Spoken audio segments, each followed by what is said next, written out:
So Jeremy and I have a company called Hospitality Success that we've slowed down right now with it, and we've taken everyone and we're putting them on Facebook Hospitality Success program for free. So basically, if you go to Hospitality Success on Facebook, click in, give us your email address. We'll send you a newsletter about information, and we can talk to each other on Facebook on Hospitality Success every day. It's hotel owners helping hotel owners. We're just trying to help and get as much information out as possible. Right, Jeremy? That's right. And I think right now is the time. I mean, hoteliers, everything happened so quickly. I mean, very, very quickly. We started to see a decline, and then in a matter of really 7 to 10 days, I've seen in any tier market, any city, group houses to transient houses, leisure markets to, with resorts, to business travel hotels, just completely not only see a decline in business, just fall off the map. And so I think there was almost a little bit of a shock factor in the beginning because people were scrambling. They weren't sure exactly what they should be doing, what their strategy should be. And we all really had to come together as hoteliers, as a team, and say, okay, what are we doing? Let's breathe. Let's not panic price. Let's not, make rash decisions and move forward with some sound strategies.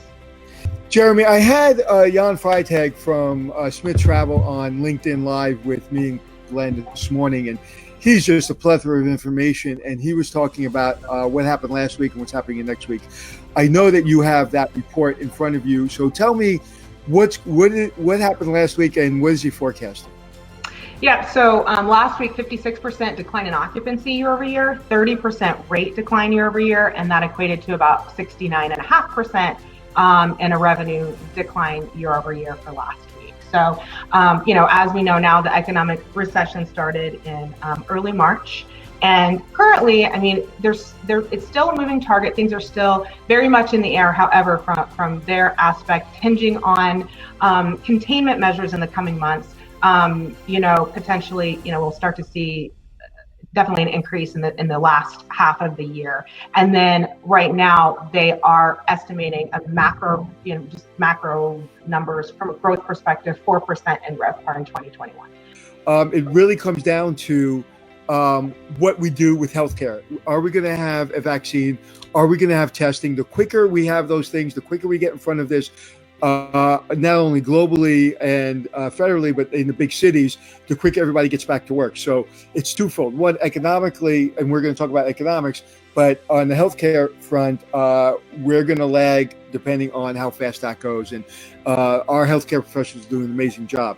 So before I ask you another question, Jeremy, I wanted to take a question. Christy asked, do you feel rentals should charge for cancellations at this point? What's your point of view? I mean, for the most part, most hotels are not. I mean, know what your competitive set is, but I mean, this is out of a lot of people's control, and especially, with the government, direction, that I don't think that you really can. I mean, one thing that you can do is know that you need to price appropriately for your market. I've got to give credit to the brands immediately from a revenue management standpoint came out when this began, and they said, they got to their teams pretty quickly from a revenue management perspective and from a general manager perspective and said, don't drop pricing, don't panic price, don't just go in and just start to lower all of your best available rates. Your advanced purchase rate, in essence, is going to turn into your best available rate because you really can't charge cancellation. You can ask them to change dates. That's one potential, but with all of the question marks right now, it's really turning into your bar strategy.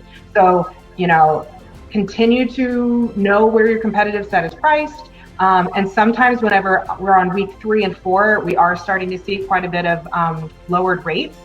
When you lower your rate, also look at all of your discount strategy, because sometimes you have a discount strategy of 10 to 12%, maybe move that up to 5% if you're moving your best available rates down. So really, one of the things I saw the first week when everybody was panicking, rates went from $400 in New York City down to $80. Everybody's back to, I wouldn't say normal. We're not at $400 rates, $300 rates, but we're like 180, 170, 200, because you're not going to get people to come to your hotel if they're not coming. If they're coming, they have to be there. They're coming to the city for a reason. I'm specifically talking about New York. If they're traveling right now, they're not traveling to go, to go wine tasting. They're traveling because they have to. So there's no reason to reduce your rates to rock bottom. Again, you're not going to charge at peak, but you're again, charge what closely you normally charge during this period or during your slow season. But to drop it from $200 to $50, you're not going to increase demand at all. So in reference to the question is, I'm not in your pocket. I don't know what your budget is. I don't know what you're able to do. So if your pockets are big and people want to cancel and do everybody a favor without charging. If you're like most people, you're living week to week with your business, then that is a very personal question. You know your business, you know your customers. So I can't really answer that for you. Jeremy, what do you think about that? Yeah, I mean, it's a demand issue, and we've lived through demand declines before, nothing necessarily to this extremity. I mean, we have hotels that are closing. And like I said, I mean, we just have to continue to focus on a short-term strategy to kind of live through this, but then make sure that our long-term strategy is solid. And it goes back to revenue management principles, economic principles, sales principles from a top-line perspective to ensure that, your property is set up once we do get out of this.